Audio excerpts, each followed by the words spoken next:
We all know the stories of Ted Bundy and Jeffrey Dahmer, but what many of us aren't informed about is the first most famous serial killer in America. Henry Howard Holmes is a well-known serial killer whose crimes took place in Chicago in the late 1800s. Holmes was the third out of four children, born on May 16, 1861, with the name of Herman Webster Mudgett. Throughout his life, he left America with a chilling legacy as he was one of the first major serial killers. Holmes's early life had a big play on the darkness he embodied later on. Holmes was born into a family which consisted of his father, Levi Mudgett, and his mother, Theodate Price, both who were rich English settlers. He had two younger siblings and an older brother as well. At a young age, Holmes showed a lot of interest in the medical field, although some factors within what interested him were quite odd and predict his future to come. These factors consisted of killing and dissecting animals and speculations that he had actually killed a friend when he was young and in grade school, but it was never fully proven. After high school, Holmes enrolled in the University of Vermont in 1879, but only for 1 year, and then he transferred to University of Michigan's Department of Medicine and Surgery in 1882. Throughout Holmes's schooling, he had a very mediocre academic record, but still managed to graduate in 1884. During his time in medical school, Holmes was very involved and invested in viral activities. This included facilitating grave robbing to supply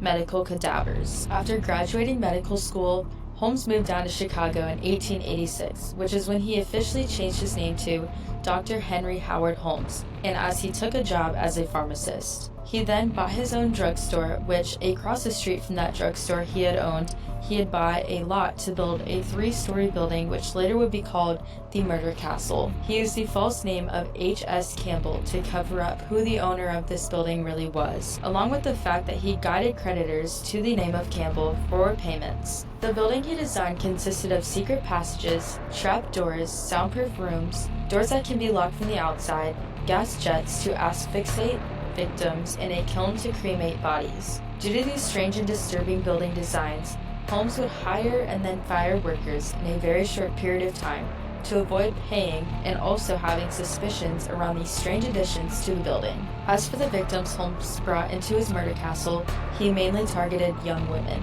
especially those who were new to Chicago and were looking for jobs. He normally lured these women in with promises of employment or marriage, only to then murder them after gaining their trust. In the murder castle, he would dispose of bodies in the room that he claimed for making glass, but in reality, it was a large kiln to cremate these victims and cover up any evidence left behind. Each room was a different type of torturous death to come, which none had any sort of escape. Then, the 1893 World's Columbian Exposition had brought millions to Chicago, which gave Holmes a variety of clueless soon-to-be victims. A few of the first victims have their own stories. To start off, Julia and Pearl Connor, 1891. Julia was Holmes's mistress, who he impregnated and agreed to marry only if she allowed him specifically to give her an abortion. Holmes took Julia to the basement and suffocated her with chloroform, and later claimed that Julia had died accidentally during the abortion procedure. Although it was completely purposeful, Holmes had admitted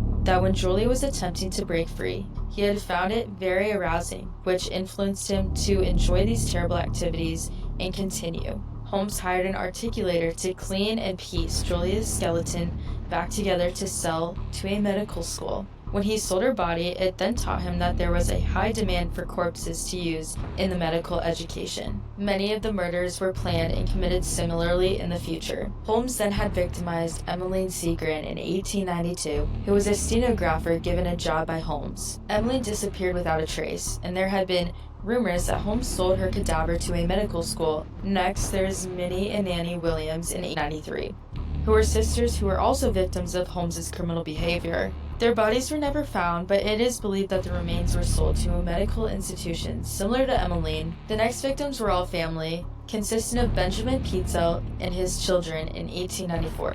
Benjamin, Holmes' accomplice, and his 3 children were murdered as part of an insurance fraud scheme. Holmes had murdered Benjamin and later murdered Alice and Nellie, burying all of their bodies in a Toronto cellar. However, the youngest victim, Howard, was killed in Indianapolis, and his remains were found among charred ruins. Many women were being reported as missing, but the police were not trained well enough to thoroughly investigate the missing people's cases. These cases were blown over as it was quote-unquote too much that was going on.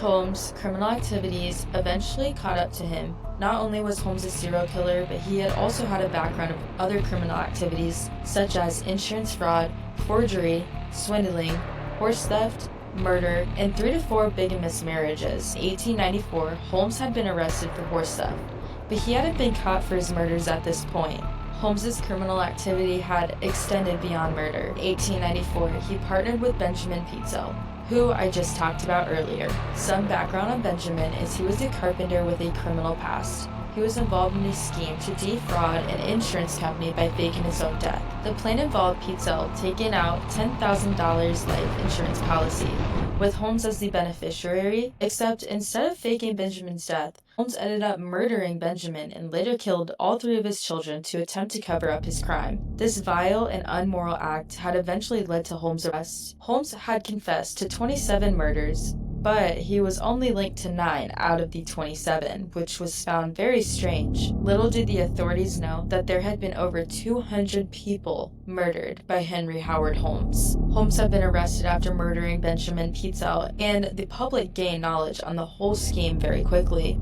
He had tried to manipulate authorities during trial, although this was clearly unsuccessful, and ended up being convicted and sentenced to death on May 7th, 1896. Holmes was executed by hanging in the Philadelphia prison. His execution put an end to terror for many who had been affected or aware of these terrifying criminal activities. His story has left a huge mark on the American culture, as his criminal activities have been put into documentaries, books, and movies. Holmes' story serves as a reminder that crime and danger can be in places you may never suspect. An example of a very well-known piece of media is Eric Larson's book called The Devil in the White City, which gives a detailed and gut-wrenching story of H.H. Holmes, while also providing the history of the World's Fair. Holmes' story is also a great reminder to be alert and not take everything at face value. Holmes was portrayed as a great person. He was great at pretending to be helpful, warming, and a trustworthy man, but it was found to be all a mask. It shows the reasoning and importance of thinking logically and not getting tricked by someone's charm. H.H. Holmes' story is one of the most appalling parts of American criminal history. It shows how dark and psychologically twisted people can get when they are chasing their own goals, which in this case, nobody was really aware of. As we look back on the manipulation tactics and crimes he was involved in, it is important to notice how easy it was for him to take away so many lives, and in a way, gain so much power. If we remember the dangers that may come along with certain people, we could possibly give citizens knowledge so criminals do not take things farther than they ever should. It is important to remember that people can be deceiving. You never know who somebody really is. The people you think are the nicest might not always be the safest. That is something that we can take away from his case. Although it is definitely unlikely to bump into somebody as violent as H.H. Holmes. Although it's definitely not impossible.